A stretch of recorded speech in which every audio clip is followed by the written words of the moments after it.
Good morning. Good morning and welcome to the Unitarian Universalist Congregation of Greater Naples and our Sunday morning worship. It's great to have you with us this morning. It's great to think of you out there watching in your jammies or whatever and drinking a cup of coffee. I wish you could be with us here in the sanctuary, but know that or hope that you're comfortable and glad that you're here. As always, we're happy to have a small cast of characters here in the sanctuary. Daniel Goodsit in the AV room with John Forsyth nearby. Stu Shelton on the piano again this morning, and our worship associate, Joanne Husky. Joanne. Good morning, and welcome to the Unitarian Universalist Congregation of Greater Naples. My name is Joanne Husky, and I am your worship associate this morning. Whether you're live watching us this morning or you are watching this later in the week in a recorded version, whether you've been with UUCGN for years or whether today is your first time, please know that you are welcome. We hope that you'll feel free to say hello during this service with other congregants who you may be missing in our chat, which is on YouTube. You can also email us at our administrator at office@uunaples.org so that we can include you in our regular mailings that go out with details of all the amazing things that are happening here, even during this pandemic. Either way, we look forward to having you as part of our congregation and hopefully one day greeting you in person. You'll find that this is a place where everyone is encouraged to grow spiritually in fellowship with others through worship and online opportunities that offer education, reflection, and discussion. We try to do all this in the spirit of love and acceptance, reaching out with our hearts, offering mutual support in these times of separation. Please do take a peek at our email blasts that go out each week, offering lots of links to learning and reflection opportunities. We also have a UUCGN virtual coffee hour Facebook page. So if you'd like to communicate with congregants more regularly, please join that. This week, Wonderful Wednesdays is back with a musical gift for the holidays at 7 p.m. on December 16th. It is time for a holiday party. Put on your holiday duds, grab your favorite holiday snack, and join the UUCGN Music Committee for a fun evening of music holiday favorites. And then on Thursday night, we'll quiet down with a holiday Vespers service on YouTube, readings and reflections devoted to finding our way through this difficult holiday season. So that's on Thursday, this Thursday at 7 p.m. Look for the details for this and for all upcoming events in this morning's Sunday news online or on our website at www.uunaples.org. And now let's prepare for worship. Let's enter into worship by centering our hearts and our minds and listening to the Prelude by Stu.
We have been waiting for an end to separation, waiting for winds of change, waiting for hope. And yet we know there's more waiting to do as the year winds down all too slowly. And so let us remember these lessons from the Advent season, to not get too far ahead of ourselves, to focus on the gifts we already have, bowing to the mystery and wonder all around. Let us build in this moment a home for hope, holding anticipation a little longer. Hold to the belief that what is empty will be filled, what is broken will be repaired, and what has been lost will be rediscovered. Let's join together in the chalice lighting words that you'll see on the screen. The season of light begins with one spark, tended carefully in cupped hands, nurtured until there is air enough and fuel enough for it to blossom. The spark is here within, needing our attention.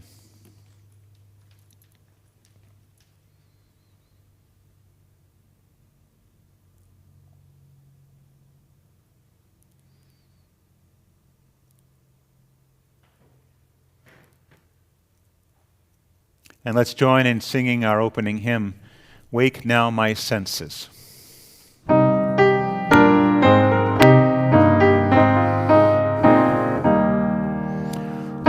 now my senses and hear the earth call. Feel the deep power of being in all. Keep with the web of creation your vow. Giving, receiving as love shows us how. Wake now, compassion, give heed to the cry. Voices of suffering fill the wide sky. Take as your neighbor both stranger and friend, praying and striving their hardship to end. Wake now my reason, reach out to the new. Join with each pilgrim who quests for the true. Honor the beauty and wisdom of time. Suffer thy limit and praise the sublime.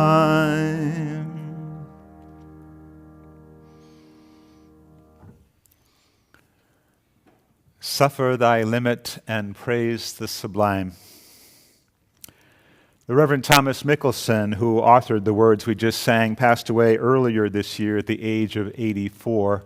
Mickelson was the minister emeritus at First Parish Church in Cambridge, the Unitarian Universalist church in the heart of Harvard Square.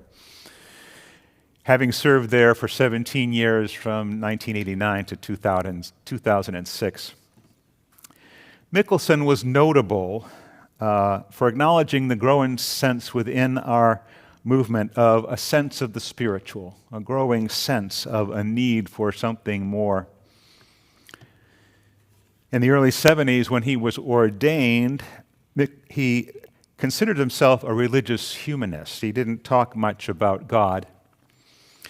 But his and others experienced during the AIDS epidemic, and his growing understanding of the literature that talked about how important faith was in the healing process moved him out of that sense of pure rationalism into a sense of a whole body, a wholeness of spirit and mind and matter. I haven't made the transition myself to a sense of being a theist, but I do recognize the pain and grief that so many people here, that our society feels. The need for healing is so important in these times. And being together, I know, is part of that process, healing one another. Like you, I've been thinking about when these restrictions on our movements and interactions, whether voluntary or imposed, might end, and when we might be able to join together in fellowship. No one, even those like me who are gladly admitted to be introverts, have been free from the negative effects of this forced separation. We need one another more than we could ever know.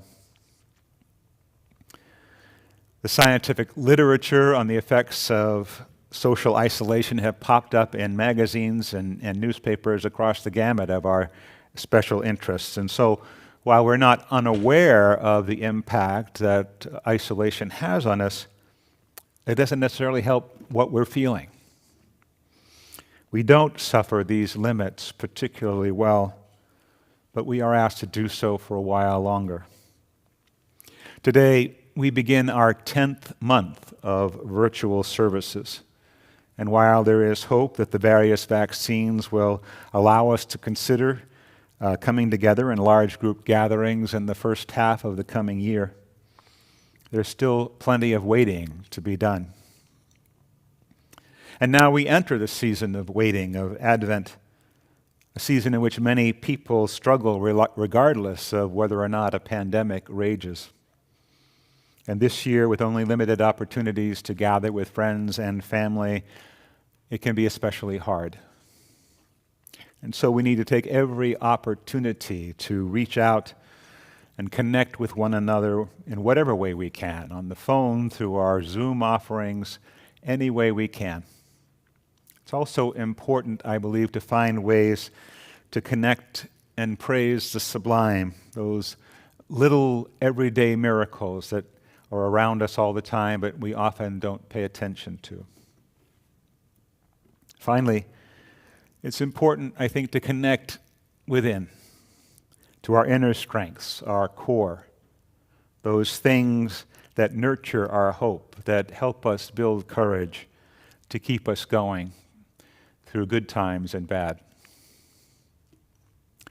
Let's join together in our centering hymn, Voice Still and Small, a short but beautiful hymn by John Corrado.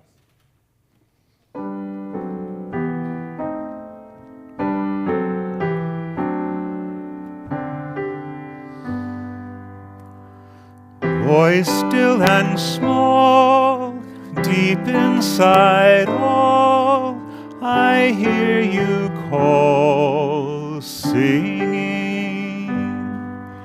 In storm and rain, sorrow and pain, still we remain, singing. Calming my fears, quenching my tears, through all the years, singing.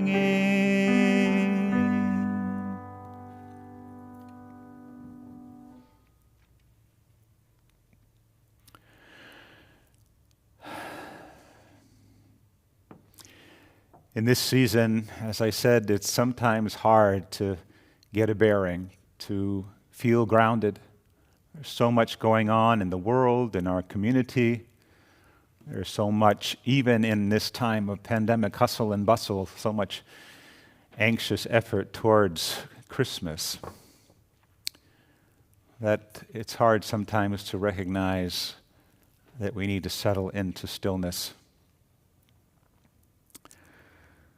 This morning, we want to honor the life of Steve Conway. Steve passed away a week ago tonight from complications from lung surgery after a battle with lung cancer. So our love and our thoughts, our whole community sends our best wishes to Sue and her family in New Jersey, knowing how difficult a time this is anyway, and with this loss, this deepening loss, sense of loss. Know that we're with you and wish that we could be there with you or you here with us. I also want to think about Sal Corallo, who is now in hospice, and Marjorie, who's there with him always.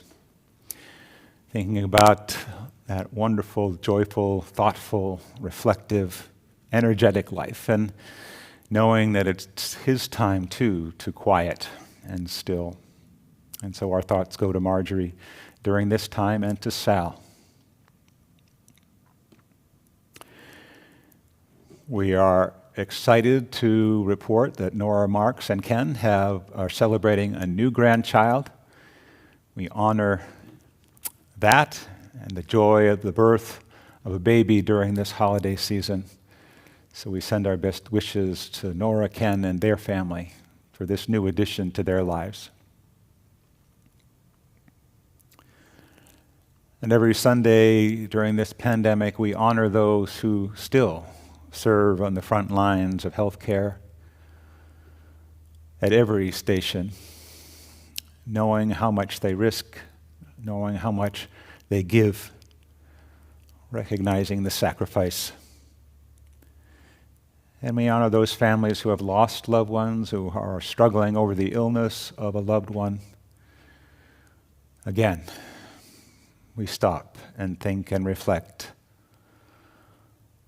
on the value of compassion in our lives, of connection, and the gift that they give every single day.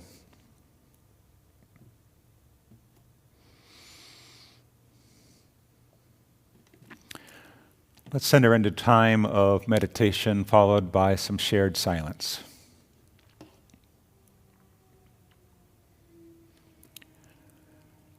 Spirit of life and love, God of our deepest understanding, we give thanks for this caring community, those few here in this room, and all of you out there in the world. For all in our midst who are suffering from afflictions, small or large, we offer our love, our compassion, our presence as best we can give. During this holiday time, we acknowledge that the greatest gifts of this or any season are the relationships we build with one another, with family, close friends, fellow travelers on this journey of life. Our separation brings all this more fully to our awareness. We miss being with one another and the warmth of this vital community. And with that, we acknowledge that the world doesn't always meet our best hopes, doesn't always meet kindness with kindness, doesn't always choose to support those in the greatest need. And reluctantly, we acknowledge our own shortcomings, the times when we were less than skillful or kind in our interactions, the times when we turned our back on another's need.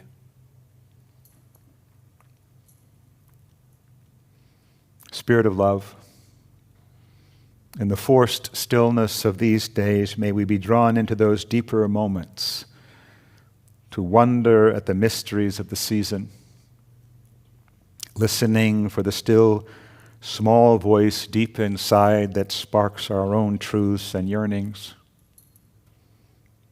Let us prepare room in our hearts for hope, the kind of hope that comes from our deepest values, the kind of hope that holds us through the inevitable disappointments and brings us finally to love. Let's share a few minutes of silence.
is a season in the liturgical calendar observed in most Christian denominations as a time of expectant waiting and preparation for both the celebration of Christmas and for the beginning of the new year. The Advent is that time when we seek to turn our attention away from all the things that have already happened, that we might seek to begin to brighten our joy for what is to come. People often light an Advent calendar for 4 weeks before Christmas to symbolize a season of hope by shining a light in the darkness. It's a time of expectation and preparedness for the renewal that is to come. At this time of year, I love Advent calendars. I think it's fun to open each door every day, day by day, throughout December, in expectation of what is coming. We are all so ready to leave this year of such suffering and disease behind us. But what is it that we are expecting? What have we learned in this period of darkness? What are we preparing for? This is what's behind each door of my Advent calendar of hopes this year. I hope for a return to decency and kindness. I hope for a country where we can learn to listen to one another. I hope for a new government that respects all people and again cooperates with others around the world. I hope for a government that respects the rule of law. I hope for a time when truth overcomes falsehood. I hope for an end to disease and suffering. I hope for healing for so many who are suffering from COVID-19. I hope for a vaccine that will make us all feel safe again. I hope for a chance to be with my family in person, to celebrate events and enjoy life together. I hope to be able to give hugs and kisses again. I hope to be able to travel freely without fear. I hope to be able to go out to restaurants and concerts and movies and playgrounds and zoos. I hope to return a return to a government that functions and protects all Americans. I hope for an end to the cruel immigration practices on our border. I hope for an America that will play its part in combating climate change, nuclear buildup, and war. I hope for an America I can be proud of.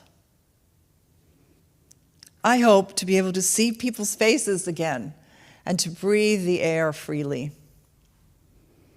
I hope to be able to go to church again on Sunday. And I hope to be able to see all of you again in person one day.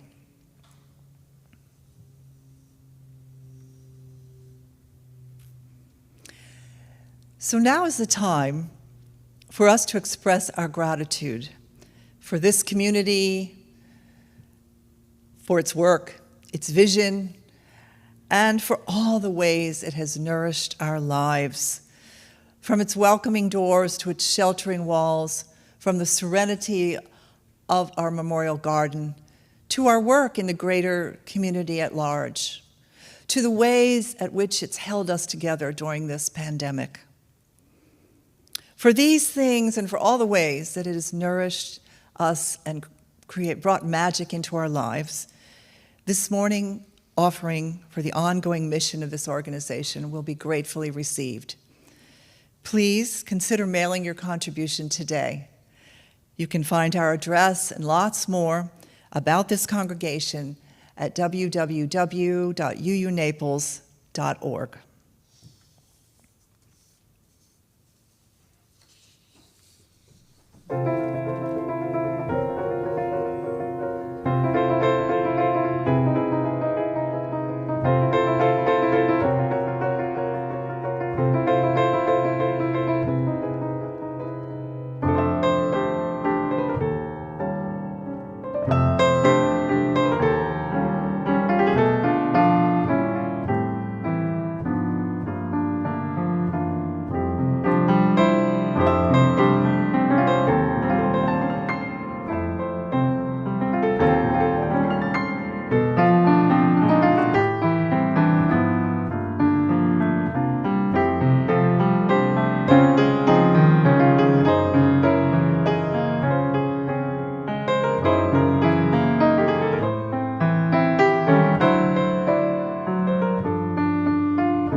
Today's reading is Expect Life by Elizabeth Tarbox. Do not live too far in the past or in the future. Live now. In each moment, expect a miracle.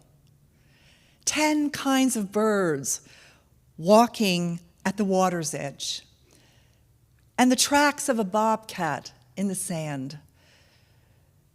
Pick up a magnifying glass and scrutinize that orchid, or see the pollen at the center of a hibiscus, life's dust, death-defying life. Be astonished at the flower, arrested by its beauty. Walk freely on the beach and wonder at the community of shore birds. Get silly and laugh loudly with your grandchildren or with your parents. Refuse to leave the dead behind, but bring their memory to all your chores and games and corners of quiet, warm tears. Know always that joy and sorrow are woven together. One cannot be without the other. If you love, know that sometimes your love will bring you tears. If you grieve, know it is because at some time you were willing to love. Open up that space within that holds these things. Do not be afraid to die today, but expect life.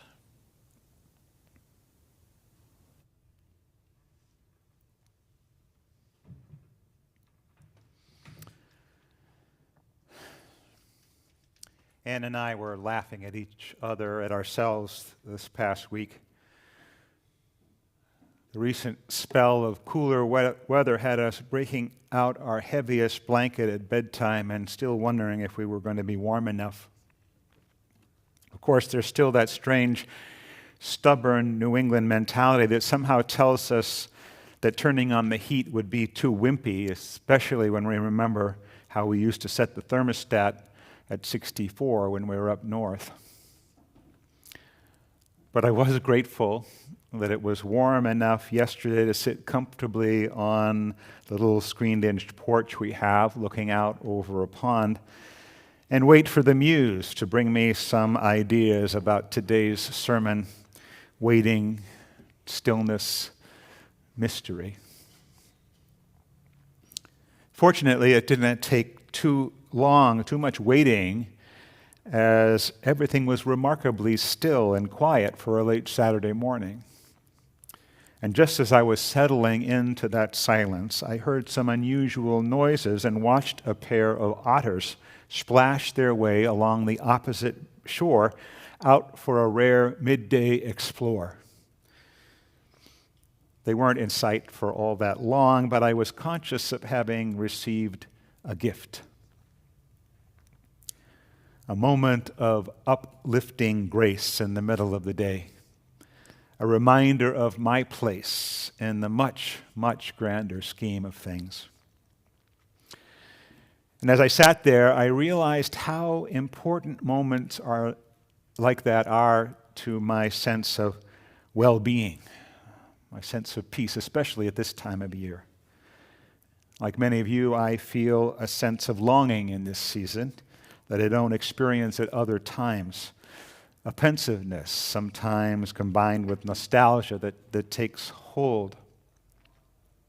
A few years ago, I was gratified to read that this is a very natural response to the seasonal cycles, changes in light, and that studies have shown that the functions associated with memory and reflection usually peak around this time, around the winter solstice, only to drop off later as spring develops.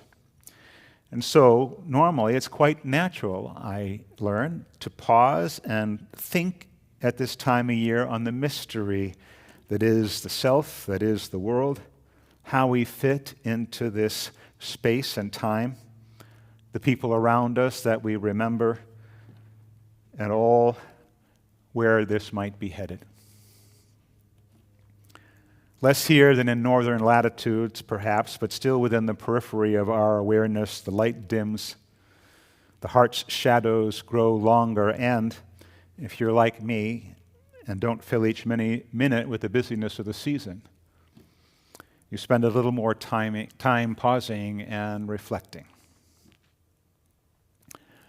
This year, however, is a little bit out of the ordinary. There's so much to distract us these days, even with the election behind us and the vaccine literally on its way. Our feelings get caught up in the anxieties of the moment and our inner jumble of hopes and fears, not to mention the incessant charge towards the holidays to get things bought in this year, perhaps getting them to the post office on time. Therefore, it requires a little more of our intention to pause and reflect, to find some stillness, to create some space for reflection, memory, and the occasional moments of grace.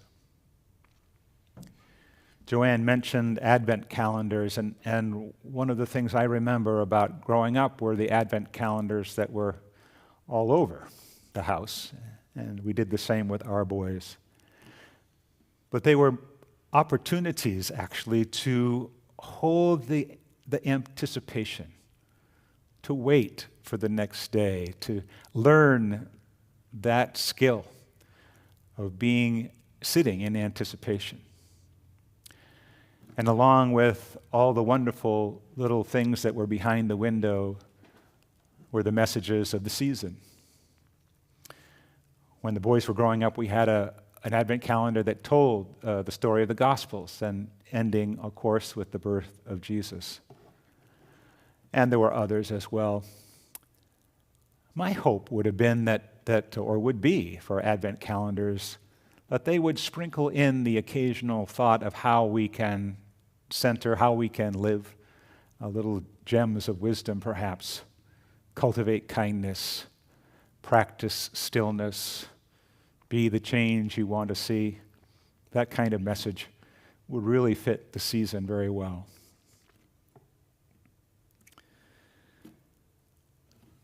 As I said, this year is a little out of the ordinary when it comes to trying to still ourselves.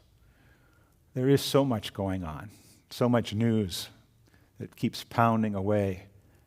And so we are required to take moments of stillness whenever we can find them, or to create that space, to create a space for wonder and mystery. I think I'm inspired often and all year, but especially at this time of year, by the words of the late UU minister Jacob Trapp. He wrote, "To honor the holy is to stand in awe under a heaven of stars, before a flower, a leaf in sunlight, or a grain of sand. It is to be silent, receptive before a tree astir in the wind, or the passing shadow of a cloud. It is to work with dedication and with skill, and then to pause from work and listen to a strain of music. It is to honor the holy, to sing with the singing beauty of the earth. It is to listen through a storm to the still small voice within. It is loneliness seeking communion. It's a thirsty land crying out for rain, a kindred fire within our hearts, moving through deeds of kindness and through acts of love. It is to honor the mystery within us, reaching out to the mystery beyond. We yearn for that connection, the mystery and wonder beyond, the mystery of a community of people who gather together in love, and hold that love with one another. The mystery and wonder of nature all around us, if we would but pay attention.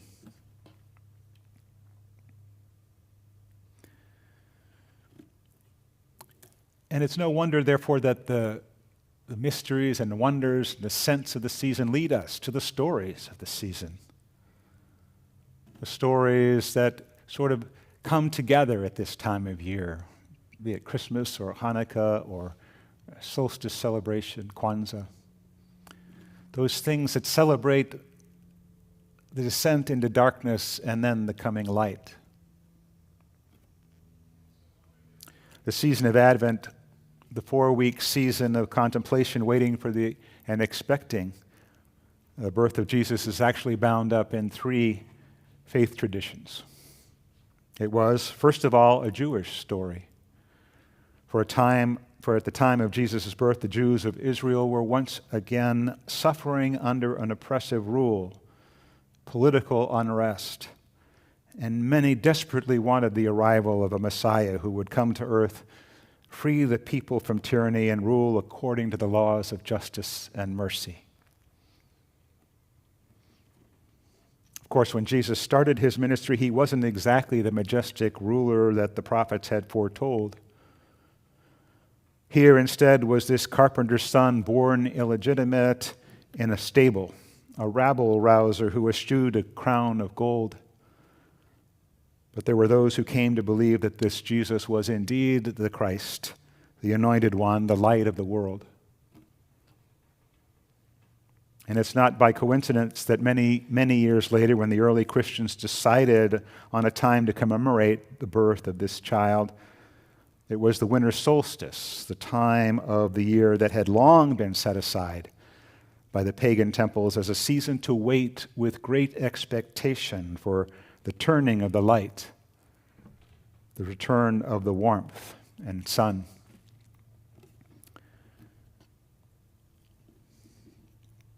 The story of Hanukkah, a story of waiting 8 days and seeing the miracle there before them of a candle burning when it shouldn't have been burning. The stories are things that point to something greater than ourselves, a connection to life greater than our own.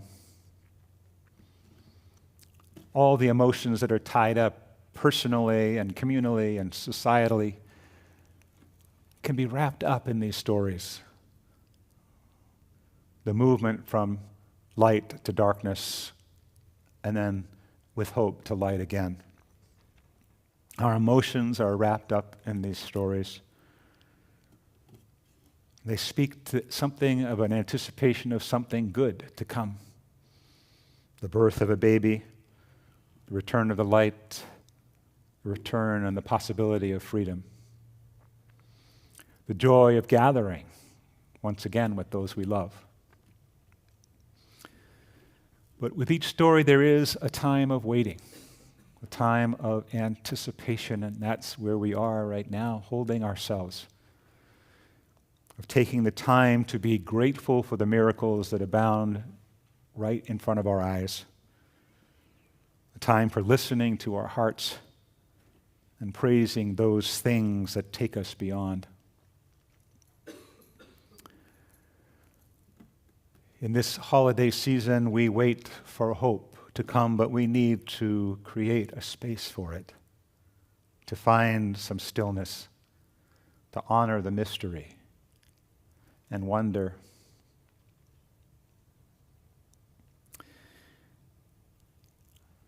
Share these words by Cricket Hall. In this time of waiting, may we hold the world in our hearts. In this time of waiting, may we hold each other. In this time of waiting, may we be thoughtful and introspective. In this time of waiting, may we delight in the darkness and all it teaches us. In this time of waiting, may we rekindle the fires of hope, love, joy, and peace within ourselves and our communities. In this time of waiting, may we become ready for the coming day. So may it be.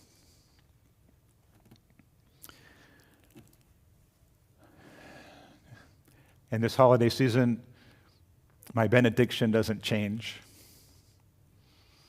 It fits as well as any other day. Go out into the world in peace. Have courage. Hold on to what is good. Return to no person evil for evil. Strengthen the faint-hearted. Support the weak. Help the suffering. Honor all beings. And have a joyful holiday season.